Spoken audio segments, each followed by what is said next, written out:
నమస్తే friends, welcome to my channel. ఈరోజు వీడియోలో బూందీ కర్రీని ఎలా ప్రిపేర్ చేసుకోవాలో చూద్దామండి. ఇది చాలా తక్కువ టైంలో ప్రిపేర్ చేసుకోవచ్చు, అలాగే టేస్ట్ కూడా చాలా బాగుంటుంది. ఈ కర్రీ ప్రిపేర్ చేసుకోవడం కోసం స్టవ్ వెలిగించుకొని స్టవ్ పైన బాండి పెట్టుకొని అందులో 1.5 టేబుల్ స్పూన్ ఆయిల్ని వేసుకోవాలి. ఆయిల్ వేడయ్యాక కొద్దిగా జీలకర్ర, కొద్దిగా ఉల్లిపాయ ముక్కలు, అలాగే కొద్దిగా పసుపు, టేస్ట్కి సరిపడా సాల్ట్ వేసుకొని ఈ విధంగా ఒకసారి కలుపుకోవాలి. ఉల్లిపాయ ముక్కలు కొద్దిగా ఫ్రై అయ్యాక కరివేపాకును కూడా వేసుకొని ఫ్రై చేసుకోవాలి. అలాగే ఒక పావు స్పూన్ అల్లం వెల్లుల్లి పేస్ట్ వేసుకొని పచ్చివాసన పోయే వరకు ఫ్రై చేసుకోవాలి. అల్లం వెల్లుల్లి పేస్ట్ పచ్చివాసన పోయే వరకు వేగాక ఇందులో కొద్దిగా కారాన్ని వేసుకొని ఈ విధంగా ఒకసారి కలుపుకోవాలి.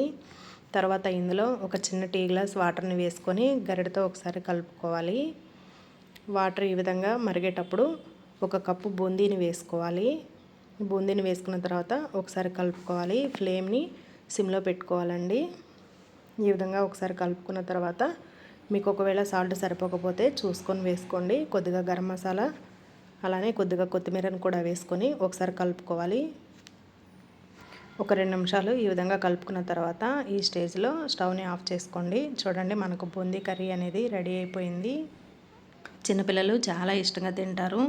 ఇది చాలా తక్కువ టైంలో చాలా ఈజీగా ప్రిపేర్ చేసుకోవచ్చు. వంట రాని వాళ్ళు కూడా చాలా ఈజీగా ప్రిపేర్ చేసుకోవచ్చు అండి. ఈ వీడియో నచ్చితే లైక్ చేయండి, షేర్ చేయండి, కమెంట్ చేయండి. మరిన్ని టేస్టీ వెరైటీ రెసిపీస్ కోసం ప్రసన్న హోమ్ కిచెన్ ఛానల్ని సబ్స్క్రైబ్ చేసుకోండి. Thank you for watching.